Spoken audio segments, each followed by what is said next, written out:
Hi everybody, it's Dr. Elam. I'm here for our week 7 readings. So I am going to pass over the Vaith readings this time in the lecture. They are assigned, of course, but I want to concentrate instead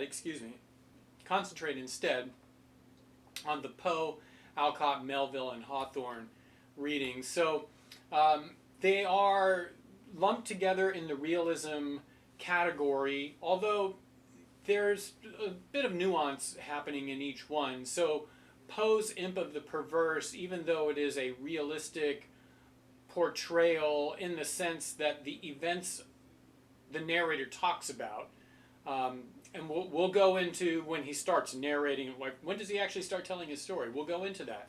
But the events are told in a somewhat realistic fashion.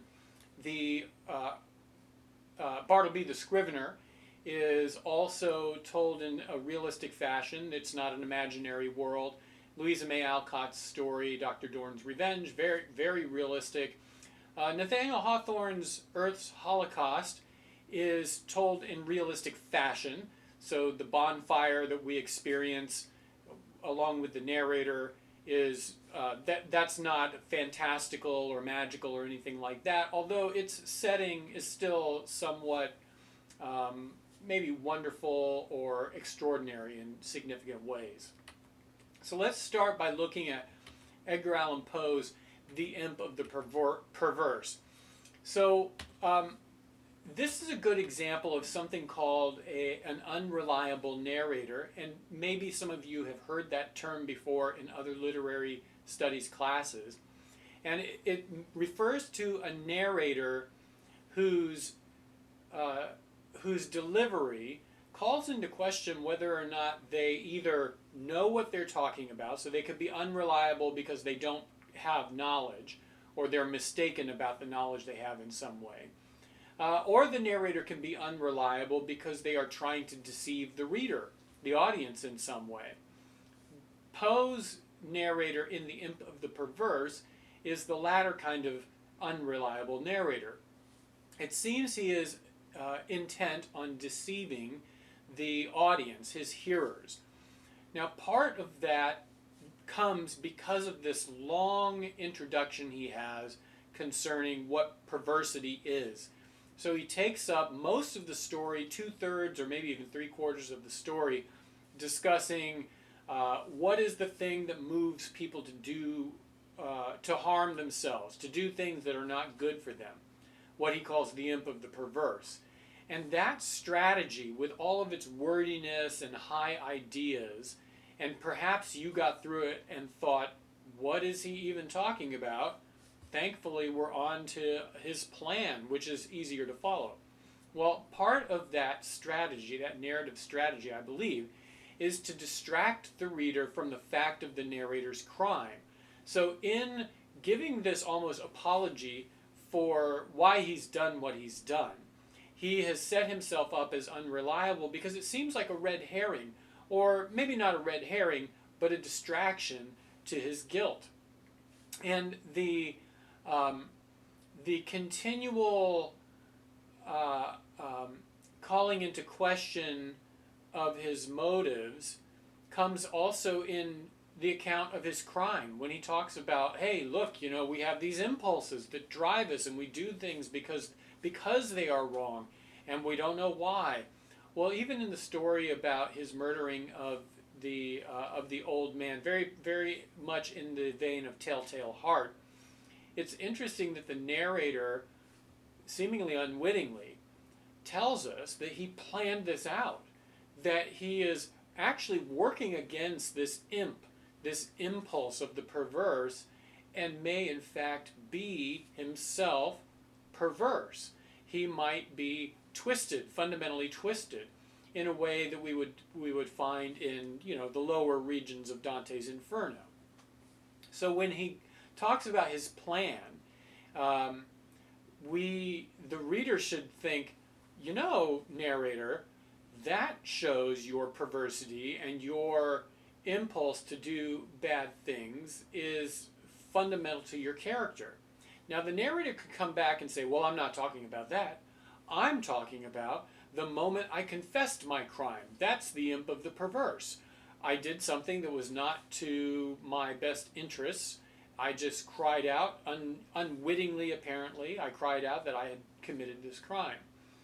Now, the unreliability of the narrator is also reinforced in his confession moments, because he seems to have lost control not only of his impulses, right? The imp of the perverse, according to the narrator, the imp of the perverse moves us to do bad things because they are bad, but the narrator's own experience of the bad thing he does is actually almost a kind of a short-circuiting of his reason, and he talks about finding himself saying these things, and maybe not as engaged as his explanation about the impulse to perversity would suggest. So we have this highly unreliable narrator, and I think that's part of what Poe is doing in this story.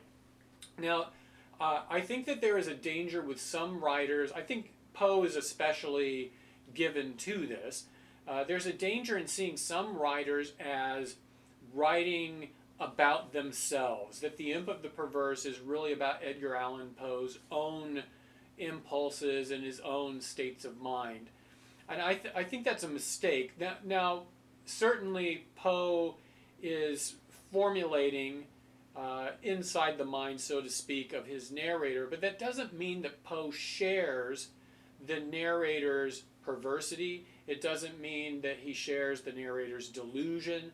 It doesn't mean he shares any kind of like psychological phenomena we could assign to the narrator. It doesn't mean he shares in any of that.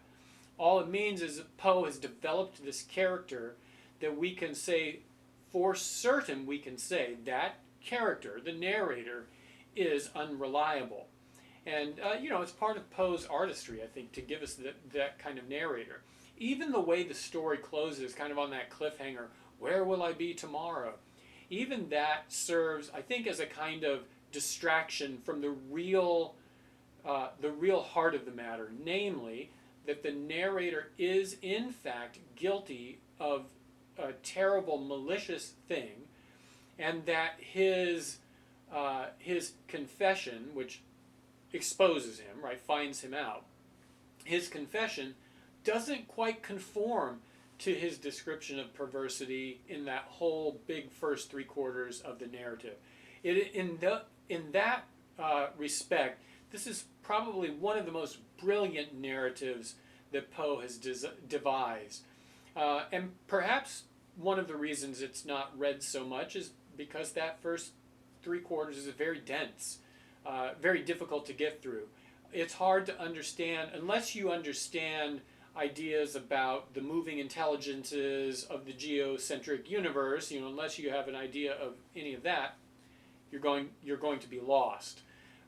So if you felt lost, or if you feel lost as you're going through the first three quarters of the narrative, then that, I believe, is part of the narrative effect. I don't think that primarily you're supposed to read that and go, right, let me I follow you. I think we're supposed to think, like, what are you even talking about? That's the overall narrative effect. All right, let's turn our attention now to Louisa May Alcott's Dr. Dorn's Revenge. Now, I've included this story in our class not because it's a great work of literature like Rime of the Ancient Mariner is considered a great work of literature, or Iliad, or the Divine Comedy, but I've included it because I want to maybe highlight some things about literary value that can get obscured in our discussions of what exactly is great literature, what is the Western literary canon. So, and they don't always have to be the same thing, right? The Western literary canon may include literature that ain't so great. I think that it has stood the test of time, but Alcott's work is a work of popular fiction. So she wrote it anonymously, meaning she didn't put her name to it. She got paid, of course, so the publisher knew who was writing it. It was no mystery. She was writing to make a living, and she was writing for Frank Lloyd's Ladies Magazine. I think that was the name of it, or Frank Leslie's Ladies Magazine, I believe. So she's writing for this popular magazine a sensational story that would typically be overlooked because those kinds of magazines don't produce stories of high literary merit. Now, I'm not going to argue that Dr. Dorn's Revenge is an instance of high literature. Instead, what I want us to consider is the kind of techniques that Alcott uses to present her story, which is sensational, you know, in some ways, you know, I don't think it's empty, but it, you know, it's kind of like borderline literary junk food. But still, Alcott, the craftsman, is writing out of a kind of excellence that she can't avoid. So even though she's writing for this popular magazine, she's producing something that, while not necessarily of high literary merit, still exhibits the techniques that make that work particularly well in literature. So Dr. Dorn's Revenge has a diptych structure, meaning it's got like two panels, and on one panel we have the early story with Dr. Dorn and Evelyn, and Dr. Dorn's hopefulness that Evelyn will return the love he feels for her. And then the other part of the diptych, the other panel of the story, is the post rejection part of the story, where we see that Dr. Dorn has accomplished some things in life. And that diptych structure invites us to see whether or not there are similarities, parallels between the two sides. And we do find parallels in these two sides. We find, for instance, a moment of pivotal choice. In the first part of the diptych, the moment of pivotal choice is presented in Max Dorn's question, his proposal of marriage to Evelyn. And in the second part of the story, we have that pivotal moment of choice with John Meredith asking now Max Dorn to help him. So they're not exactly the same choices, pivotal choices, but they sit structurally in the same place. And this is part, I think, of why Alcott is such a great writer. We also have a moment of overheard conversation which motivates a character to do something that perhaps the character would not otherwise have done. In the first part of the story, it's Evelyn overhearing the conversation between the two women. It looks like a mother and a daughter. And that overhearing that conversation drives Evelyn to an action that maybe she otherwise would not have chosen. In the second half of the story, we have Max Dorn, who overhears a conversation in the operating theater, operating room. And that conversation, while it doesn't drive him to a decision he would not otherwise have made, it perhaps drives him to perform his surgery in a way that was particularly good. Now, the narrative doesn't come out and say that. The narrative doesn't say, oh, because of this side conversation, the operation was a success. It just says that there is this side conversation, and Max Dorn seems like he's answering the critique of that side conversation. We also get in this parallel structure on the first half of the story, we have a kind of like the resolution between Evelyn and Max Dorn in a I'm trying not to spoil things. If you want to pause the video and then go and read it and come back, that's fine. Okay. We have a negative resolution between the relationship, or between Max Dorn and Evelyn, right? A negative resolution of their relationship. And in the second half of the story, we also have a negative resolution of their relationship. Now, in each of those resolutions, or preceding it, you have a hopeful party. Max Dorn is the hopeful party early on, and Evelyn is the hopeful party later on. And these kinds of structural devices are what give Dr. Dorn's Revenge some of its good literary effect. Again, I'm not making the claim for it that it's high literature like Homer or Virgil, even though to some readers' taste it might be more palatable than those other works. It's still not, it doesn't quite rise to that level, but it still uses techniques that good, skillful, great skillful writers use. So as you read Dr. Dorn's Revenge and think, like, why did Dr. Elam put this into the course? Is he sneaking in garbage and then trying to, pull the wool over our eyes and make us think it's great literature? I'm not doing that. What I'm trying to do is say, this story may not be as bad as all that. In fact, this story may exhibit, as I've said before, may exhibit some of Alcott's innate talent, inherent talent, that she cannot cast it aside, even when she is writing for Frank Leslie's Ladies Magazine. Okay, let me check my schedule here. Yes, all right, Bartleby the Scrivener. That's the next story on our list.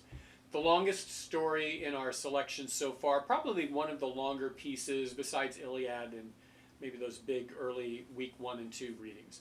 One of the longest pieces we've read. Bartleby the Scrivener is subtitled A Story of Wall Street, and that is not an accident. It's something that we should pay attention to. Bartleby, the character who gives his name to the story, is in fact not the main character of the story. The main character of the story is the narrator who tells us about his experience with Bartleby. And we also get in this short story a kind of unreliable narrator. Now, unlike Poe's narrator in Imp of the Perverse, who seems to be purposely trying to sidetrack the reader from whether or not he's guilty, and maybe he's delusional too in some ways. This narrative unreliability comes because of the narrator's lack of self-knowledge. It's interesting that the narrator constantly tells us, maybe I'm not the most assertive person in the world, but when I put my foot down, then business, we get down to business. Well, it doesn't work out that way for him. He constantly pleads to the audience that he's doing this, he's taking the actions, making the decisions that he makes about Bartleby because he hopes for certain outcomes.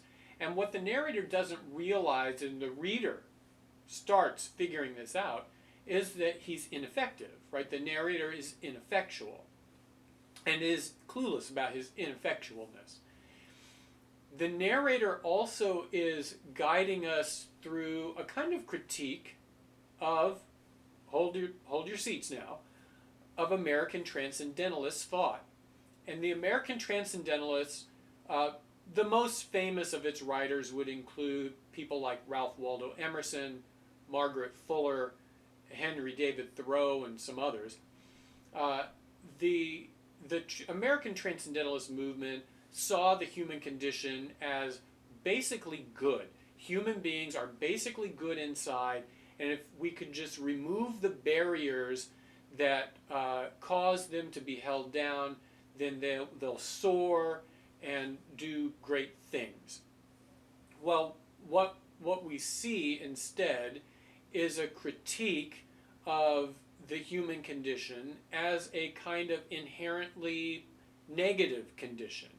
So Bartleby has had some barriers in his life, but he's had those barriers maybe removed, and he's been put in a more ideal situation in the narrator's employment, but it doesn't change him fundamentally.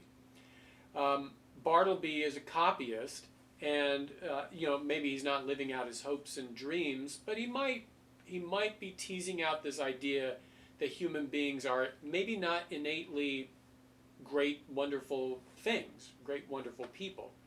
The narrator himself, I believe, also bears this out. Even in his desire to act charitably, he doesn't always make the right decisions. The three other copyists in his office, Turkey, Nippers, and Gingernut, they're fun, colorful characters, but even they even they show us that humanity has a kind of a fallen nature. Not a kind of a fallen nature. It has this terribly fallen nature. Now, as far as Wall Street goes, it's a story of Wall Street. So Wall Street should make us think about the famous New York street that gives its name to kind of like the finances of the world. And Melville's doing that on purpose. In fact, the narrator is involved in the financial world, the legalities of the financial world in some ways, and his office is in New York City. Some of the reference he makes to geographic locations near him are New York City references. So literally, like the literal Wall Street, which is in New York City, it kind of figures into the narrative, but really the metaphorical value is more important, and that metaphorical value is seen most clearly not in Wall Street in New York, but the two walls that give the views from windows in the narrator's office.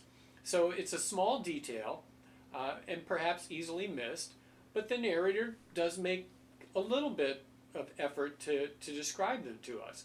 He says that at one end of his rooms is a window that looks out onto a wall and it's dark, and the other end of his rooms, the window looks out also onto a wall, but this wall has some light shining down.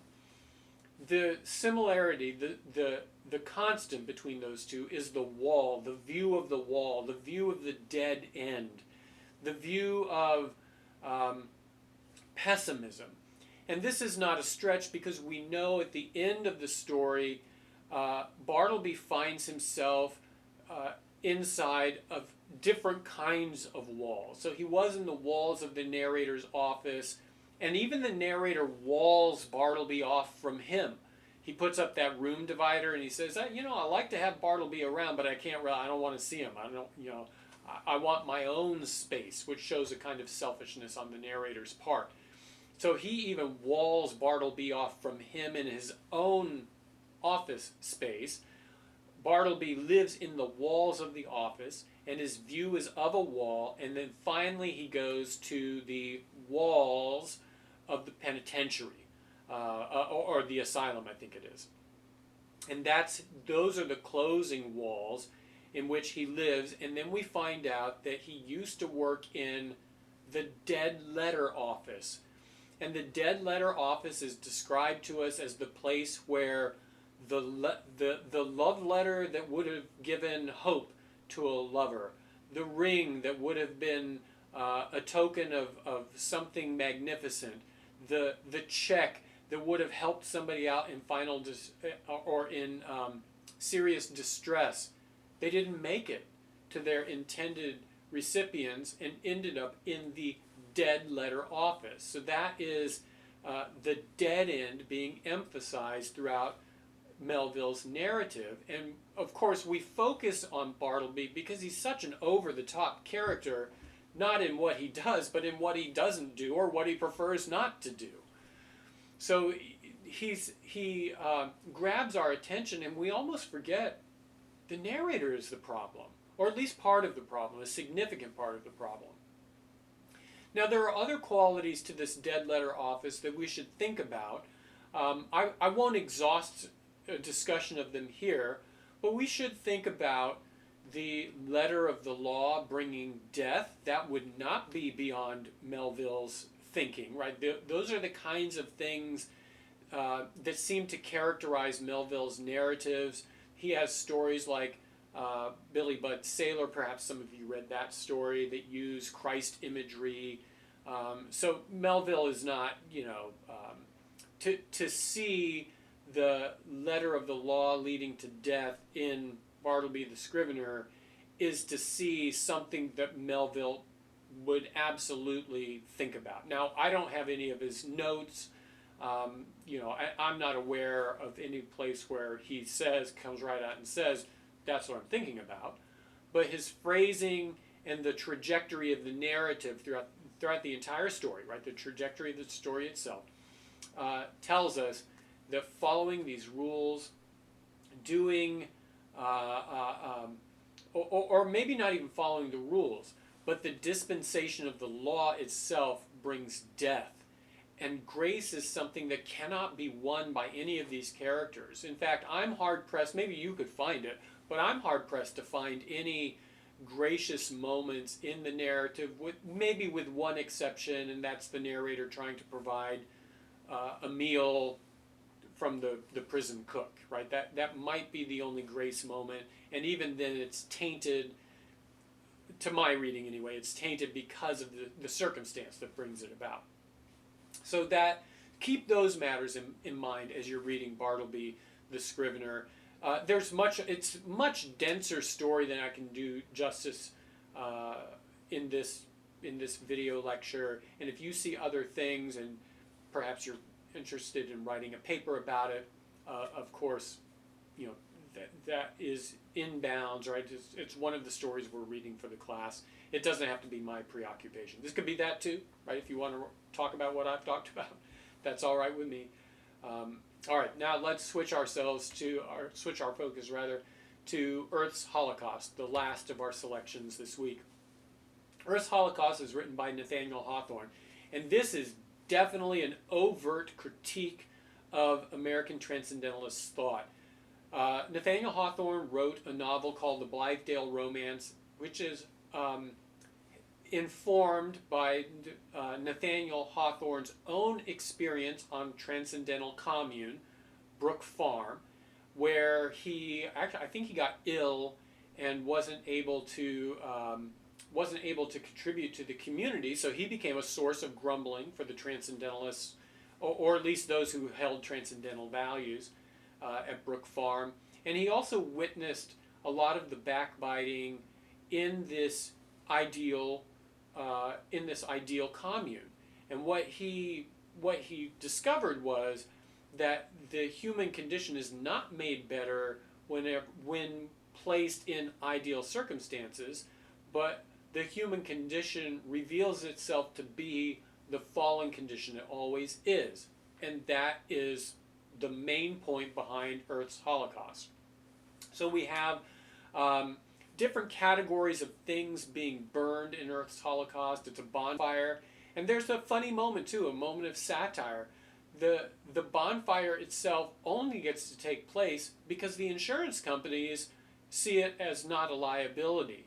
And that from the beginning, it undermines the transcendentalist project, the project of curing humanity, cleansing it of all of its trappings and sinful things, the things that bind it. So the conflagration, a word used in the narrative itself, the fire is meant to be a purging fire, a fire that gets rid of the trappings of state, treaties and things that bind us and shackle us.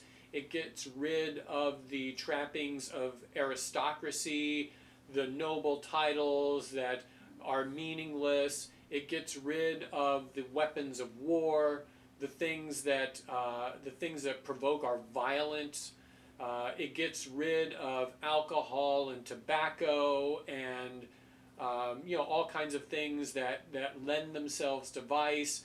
It gets rid of books, the distractors from virtue and acting in virtue. It gets rid of the chains of Scripture.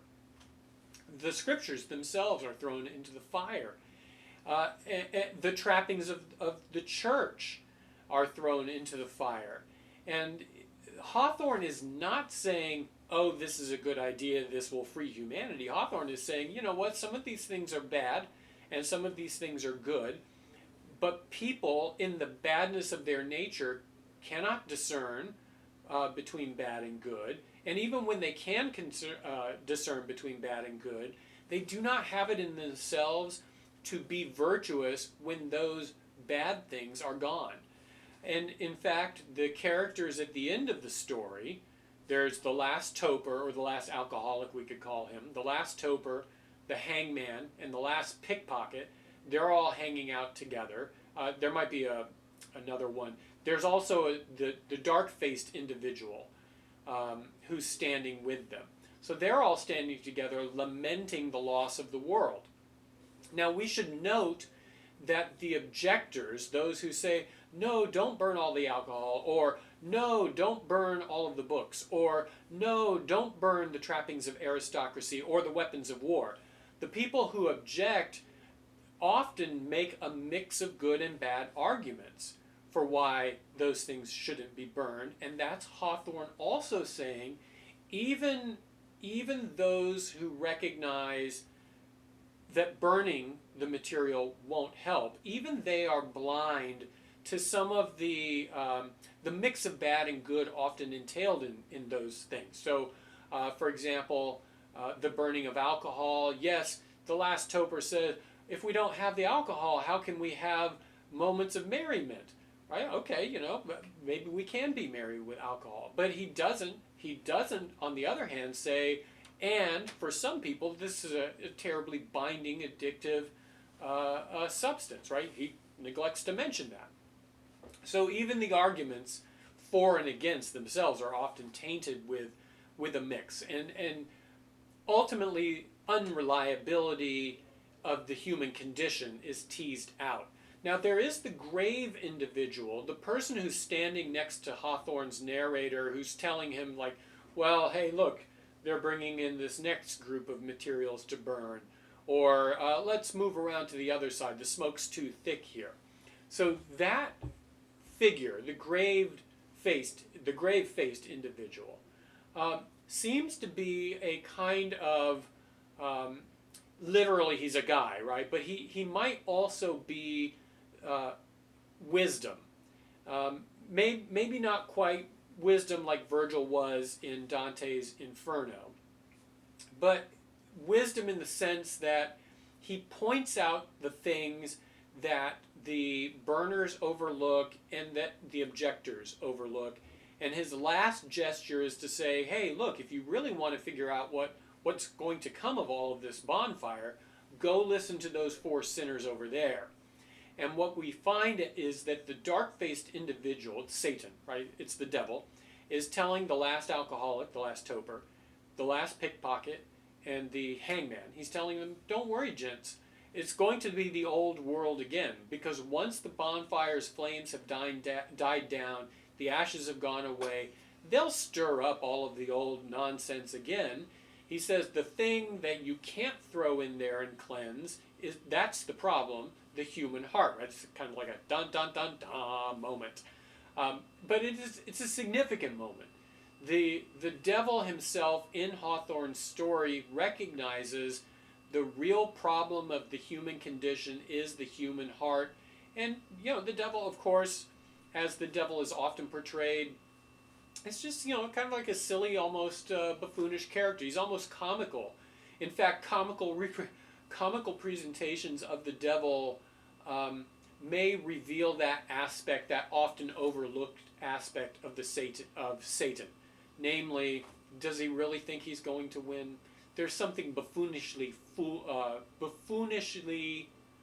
foolish about the character of Satan. I'm not trying to minimize his malice and evil. I'm not trying to do that at all.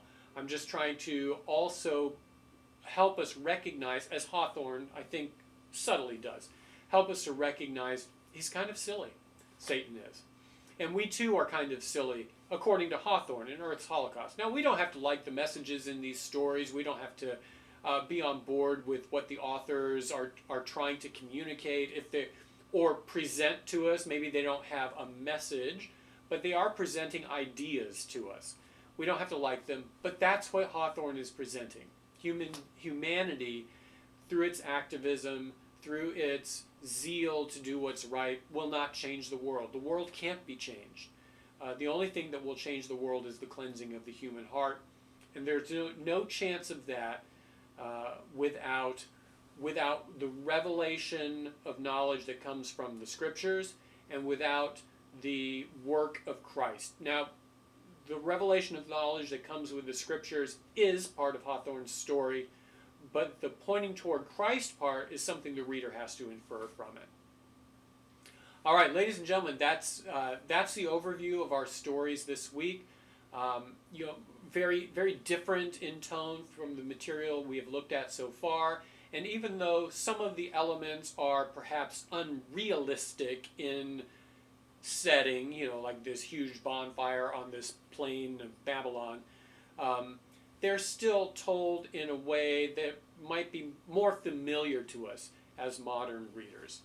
All right, ladies and gentlemen, that's it for today, for this week. I'll see you again next week.